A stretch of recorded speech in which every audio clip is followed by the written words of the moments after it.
कर्पूरगौरम करुणावतारम संसार सारम भुजगेन्द्रहारम सदा वसंतम हृदयारिविंदे भवम भवानी सहितम नमामि। भवम भवानी सहितम नमामि। भवानी शंकरौ वंदे श्रद्धा विश्वास रूपिणौ याभ्याम विना न पश्यन्ति सिद्धा स्वान्तस्तमीश्वरम सिद्धा स्वान्तस्तमीश्वरम। श्री कृष्ण गोविंद हरे मुरारे, हे नाथ नारायण हे वासुदेव। श्री कृष्ण गोविंद हरे मुरारे, हे नाथ नारायण हे वासुदेव। वसुदेव सुतम देवम कंस चाणूरमर्दनम देवकी परमानंदम कृष्णं वंदे जगत गुरुम कृष्णं वंदे जगत गुरुम। कृष्णाय वासुदेवाय हरे परमात्मने प्रणत क्लेश नाशाय गोविंदाय नमो नमः। गोविंदाय नमो नमः।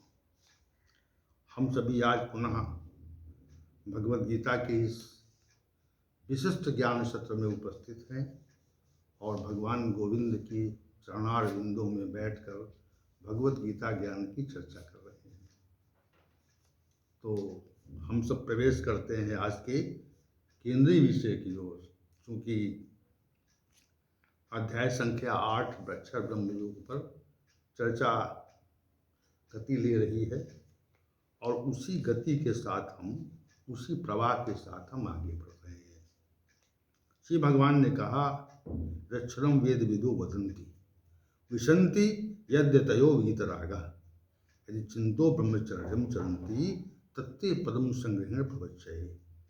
हे अर्जुन, वेदों के जो जानकार लोग हैं, जिस परम पद को अविनाशी कहते हैं और जो वीतराग यति हैं, जिसमें प्रवेश कर जाते हैं और जिस परम पद को प्राप्त करने के लिए अनेक मनुष्य ब्रह्मचर्य का आचरण करते हैं, उस परम पद को मैं तेरे लिए संक्षेपता वर्णित करूंगा। तो व्याख्या जो हो गई थी कल के सत्र में, वेद विदा वदंती पर हो गई थी। वेद विदा यत अक्षरम वदंती, जिस परम पद को वेदों के जानकार लोग अविनाशी कहते हैं।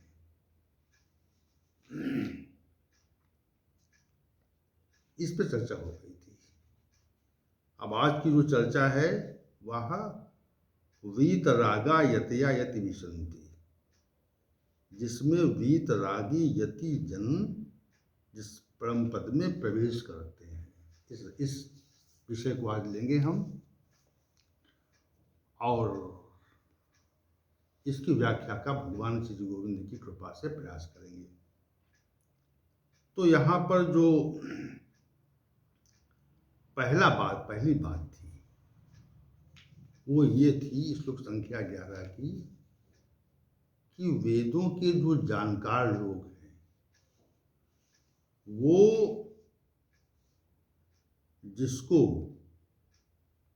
जिस परम पद को अविनाशी मान लेते हैं। पहली बात तो परम पद को अविनाशी मान लें, ये बात निश्चित हो जाए कि परम पद अविनाशी है, उसका विनाश नहीं होता। तो संसार की जितनी भी उत्कृष्ट वस्तुएं हैं, स्थितियां हैं, उनको प्राप्ति का जो प्रयास हम करते हैं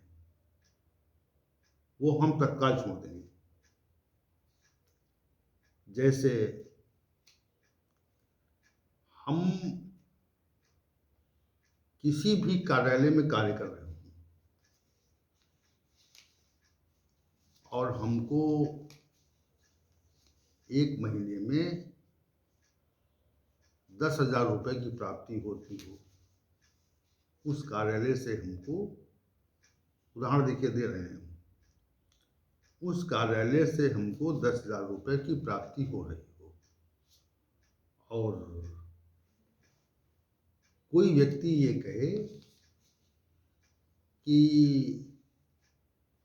आप इस कार्यालय में कार्य छोड़ दीजिए और जहाँ पर हम कहें वहाँ पर कार्य कीजिए, तो आपको प्रति महीने 1,00,000 रुपए की प्राप्ति होगी। विचार कीजिए इस पे आप। तो आप तत्काल उस कार्य को छोड़ देंगे, उस कार्य को आप तत्काल छोड़ देंगे, क्योंकि 10,000 की अपेक्षा 1,00,000 रुपए बहुत उत्कृष्ट स्थिति है। उसी प्रकार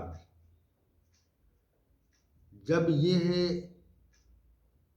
जानकारी मनुष्य को हो जाती है कि संसार में जितने भी पद हैं, संसार में जितनी भी स्थितियां हैं, संसार में जो कुछ हम प्राप्त करते हैं वो उत्कृष्ट नहीं है, वो सर्वोत्कृष्ट नहीं है, वो निकृष्ट है। जिसके लिए हम प्रयास करते हैं वो निकृष्ट है। सर्वोत्कृष्ट क्या है? सर्वोत्कृष्ट परम पद है। कोई पद प्राप्त करने का प्रयास करें तो उत्कृष्ट नहीं है, और प्रयास भी बहुत है। संसार में जो कुछ भी हम पद प्राप्त करने का प्रयास करते हैं वो सर्वोत्कृष्ट नहीं है, और उसकी प्राप्ति का प्रयास जो होता है बहुत ही तेजी से होता है, और प्रयास करते हैं हम लोग, और वो उत्कृष्ट भी सर्वोत्कृष्ट भी नहीं है। तो जो कुछ भी सर्वोत्कृष्ट है वो परम पद है। जब हम ये बात जान जाएंगे तो हम परम पद को प्राप्त करने का प्रयास करेंगे। तो पहले से भगवान ने यह भाव दिया कि वो अक्षर परम पद अक्षर है, इसका विनाश नहीं होता, वो प्राप्त हो जाएगा तो हम भी अक्षर हो जाएंगे। जैसे हम लोग क्षर स्वभाव के हैं, समय के साथ हमारे शरीर में विनाश आरंभ होता है, अंत में हमारी मृत्यु हो जाती है, शरीर विनिष्ट हो जाता है। तो शरीर के विनिष्ट होने पर हमारा इस जगत से पलायन होता है, हमें छोड़ना पड़ता है यहाँ से। तो यहाँ पर अगर ऐसी स्थिति कुछ प्राप्त हो रही है जो अक्षर है, तो हम क्षर में क्यों विनाशी प्रकृति की जो स्थिति वस्तु पद है उसमें अपना उलझाव क्यों करेंगे? ये बताइए, आप नहीं करेंगे ना। तो वेद विदा वदंती अक्षर में, तो परम पद की प्राप्ति जो है उसके लिए प्रयास होगा। अब श्री भगवान ने यहाँ पर जो अग्रिम पद है उससे कहा वीतरागा यतया यत विशंति। जिस परम पद में वीतरागी यति लोग प्रवेश कर जाते हैं, सामान्य लोग प्रवेश नहीं करते। कौन करते? जैसे यहाँ पर वेद विदा प्रयोग हुआ है वैसे यहाँ पर वीतरागा प्रयोग हुआ है, यानी जो आसक्ति से विहीन लोग हैं। यति यतया माने होता है यत्न, यति जो प्रयत्न करते हैं, प्रयास करते हैं, उनके लिए यति यतया प्रयुक्त हुआ है। और जो वीतरागा है वो आसक्ति से विहीन मनुष्य ही उस परम पद में प्रवेश करते हैं। जैसे संसद भवन में जब मुख्य जो भवन है जहाँ पर सांसद लोग बैठते हैं, तो वहाँ पर कौन प्रवेश करता है? संसद भवन में कौन प्रवेश करता है? तो संसद भवन में जो वहाँ के सदस्य हैं वही प्रवेश करते हैं। सामान्य मनुष्य संसद भवन की दर्शक दीर्घा में तो बैठ सकता है, लेकिन संसद भवन का सदस्य न होने पर संसद भवन में नहीं बैठ सकता, प्रवेश नहीं कर सकता। संसद भवन में वही व्यक्ति प्रवेश कर सकता है जो उसका सदस्य है। राष्ट्रपति भवन में कौन रह सकता है? राष्ट्रपति भवन में राष्ट्रपति रह सकता है, अन्य रह सकता। उसी प्रकार श्री भगवान ने कहा, एक बात कही कि वीतरागा यतया यति विशंति, जिस परम पद में वीतरागी महानुभाव प्रवेश करते हैं। अन्य लोग प्रवेश नहीं करते, अन्य करते हैं, अन्य की बात नहीं हो रही। एक बात उन्होंने कही, परम पद में प्रवेश करने के और भी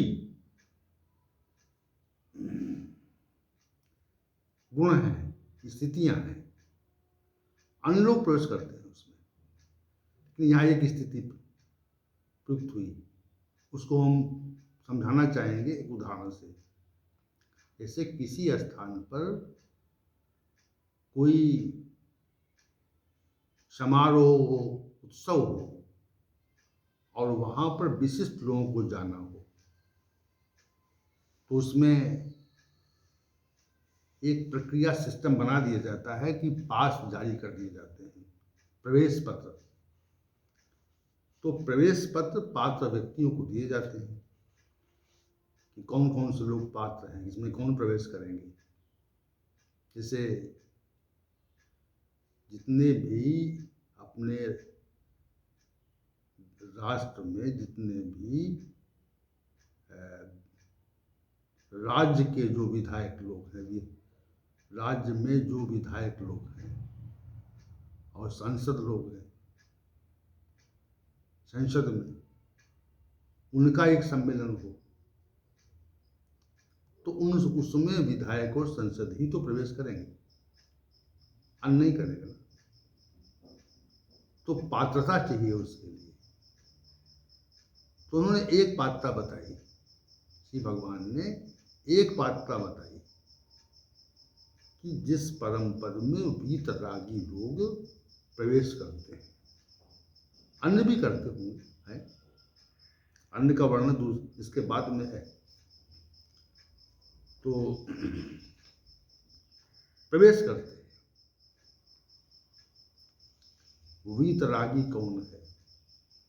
जो राग से वीत हो गया है। संसार में हम सभी जो लोग हैं, वो संसार की वस्तु, स्थिति और व्यक्ति से स्नेह करते हैं। प्रत्येक व्यक्ति किसी न किसी से अवश्य करता है। प्रत्येक व्यक्ति संसार के की किसी वस्तु, व्यक्ति, स्थिति, विषय से स्नेह करता है। और वह जिससे स्नेह करता है, तो उस व्यक्ति, वस्तु, स्थिति के से मनुष्य को अनुराग हो जाता है।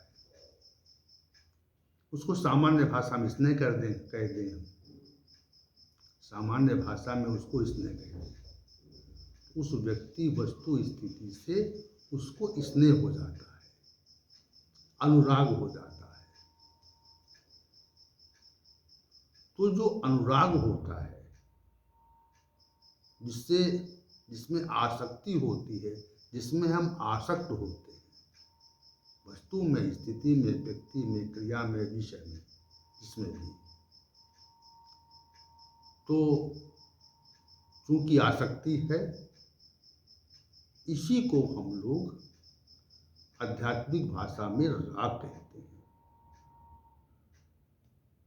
वस्तु, व्यक्ति और स्थिति, क्रिया, विषय से क्यों अनुराग होता है?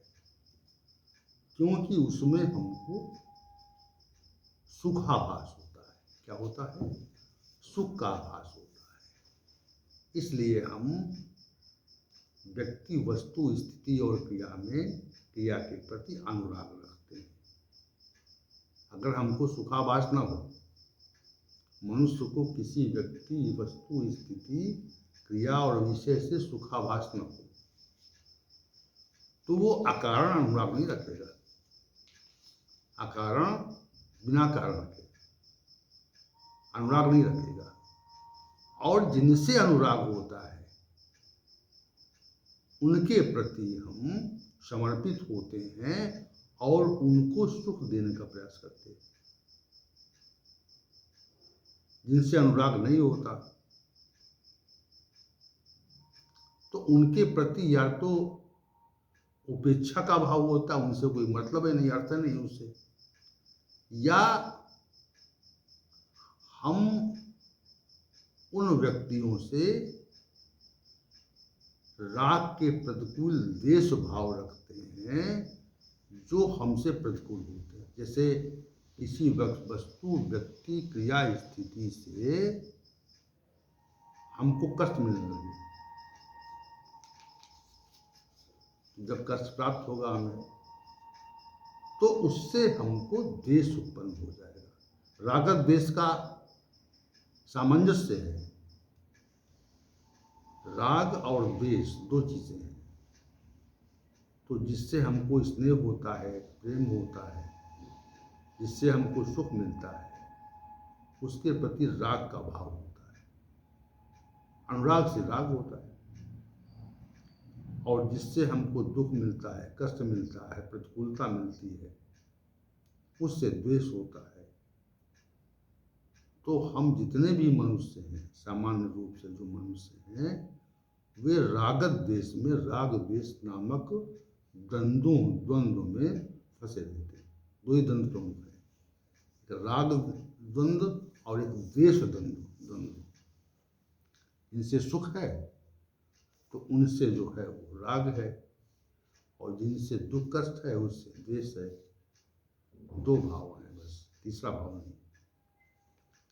राग द्वेष में ही मनुष्य का जीवन समाप्त हो जाता है। जिनसे अनुराग होता है उनमें अच्छाई प्रतीत होती है तो उसकी प्रशंसा करते हैं, और जिससे द्वेष प्रतीत होता है, द्वेष रहता है, उसकी बुराई करते हैं, उसमें अवगुण देखते हैं, उसमें जो द्वेष भाव रखते हैं उसके प्रति, उसके प्रतिकूल शब्द कहा करते हैं। इन्हीं दो चीजों में मनुष्य घूमा करता है। इसलिए श्री भगवान ने इस स्थान स्थान पर राग द्वेष से युक्त होने की, उनसे अलग होने, राग भी नहीं है और द्वेष भी। अगर राग नहीं होगा द्वेष नहीं होगा। राग कैसे हो? किसी वस्तु, व्यक्ति, स्थिति से अगर हमको राग हो गया, अनुराग हो गया, और वो कतिपय कारण से प्रतिकूल हो गया हमारे, तो कतिपय कारण से जब प्रतिकूल हुआ तो द्वेष उत्पन्न हो जाएगा। उसी मात्रा में द्वेष उत्पन्न हो जाएगा जिस मात्रा में अनुराग था, राग था। तो राग द्वेष अलग करता है। राग भी रहता है, द्वेष भी रहता है, राग भी रहता है, द्वेष भी रहता है। इसी में मनुष्य जीवन भर घूमा करता है। जैसे एक व्यक्ति आपका बहुत प्रिय हो और उसके बिना आपका जीवन न चल रहा हो, तो उसके स्नेह में डूबकर हम उससे राग करते हैं, अनुराग करते हैं उससे, और किसी कारणवश उससे न बने, अनबन हो जाए। अब एक समय था कि उसके बिना हमारा जीवन दुर्लभ था, और एक समय ये आया कि हम उसको देखना नहीं चाहते। एक समय ये कहते थे इस व्यक्ति के बिना हमारा जीवन दुर्लभ है, और फिर कुछ समय बाद कहते हैं अगर ये हमारे जीवन में ना आया होता तो हम सुखी होते। इसने हमारा जीवन बेकार कर दिया, निरर्थक कर दिया, हमारा जीना दुर्लभ हो गया। अब देखिए दोनों भाव देखिए आप। एक समय ये भाव था कि हम इसके बिना नहीं जी सकते, और एक समय ये भाव है कि हमारा इसने जीना दुर्लभ कर दिया।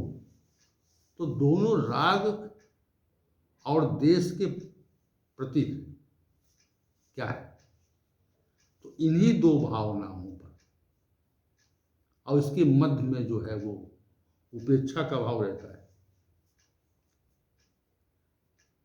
जब हमें किसी से स्नेह होता है तो राग रहता है, स्नेह कम होता है तो उसकी उपेक्षा करते हैं, और जब वो कष्ट मिलता है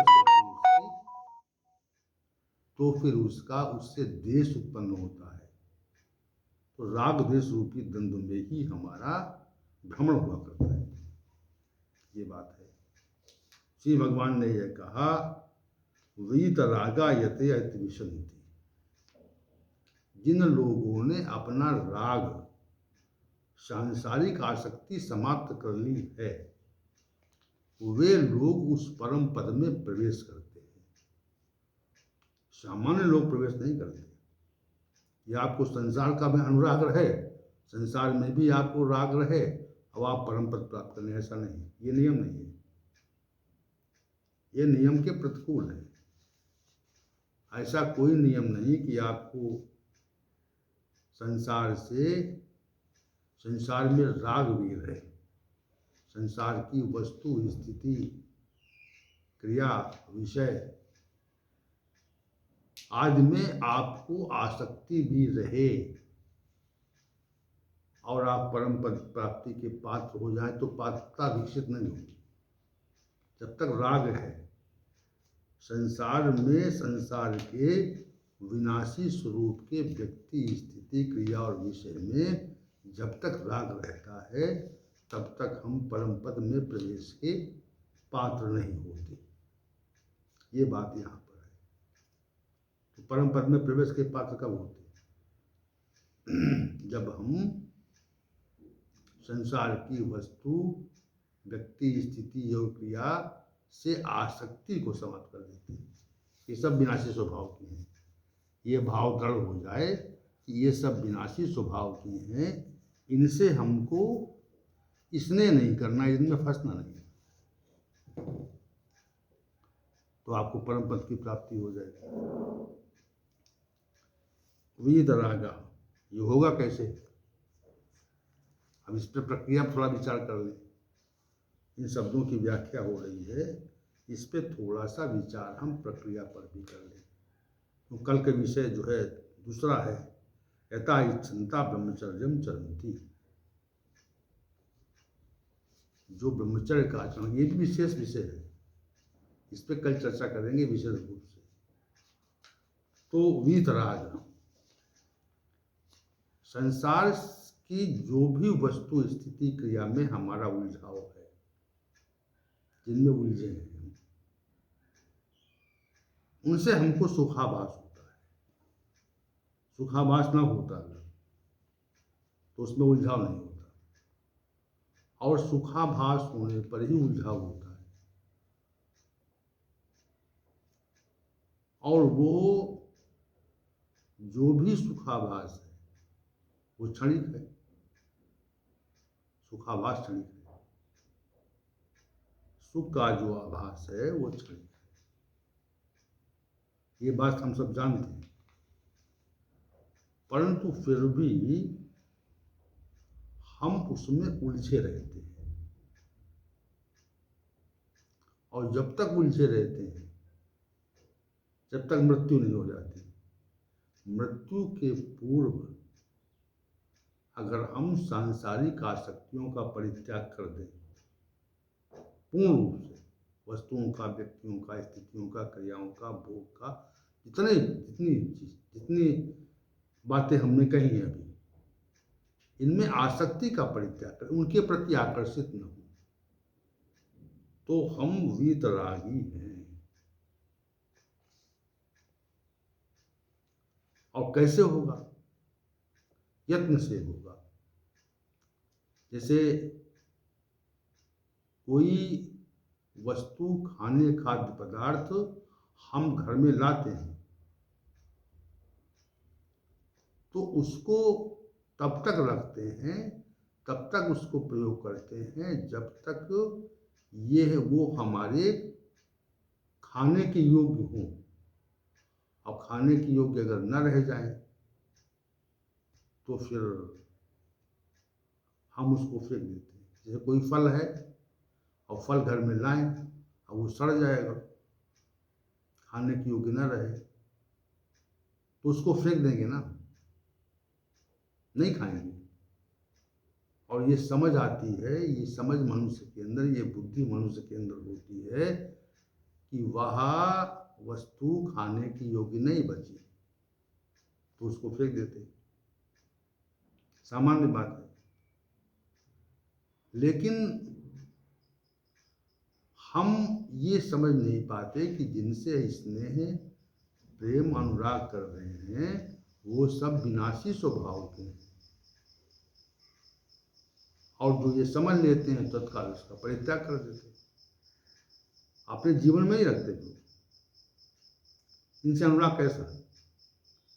क्योंकि ये विनाशी स्वभाव के हैं, इसलिए इनसे हमको अनुराग राग नहीं होना चाहिए।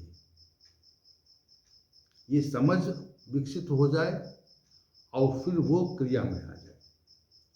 समझ विकसित होने से पूरा काम नहीं होगा। पूरी स्थिति तभी प्राप्त होगी जब हम समझ विकसित करके उससे पृथक हो जाएंगे, तब पूरी स्थिति हमारी स्पष्ट होगी।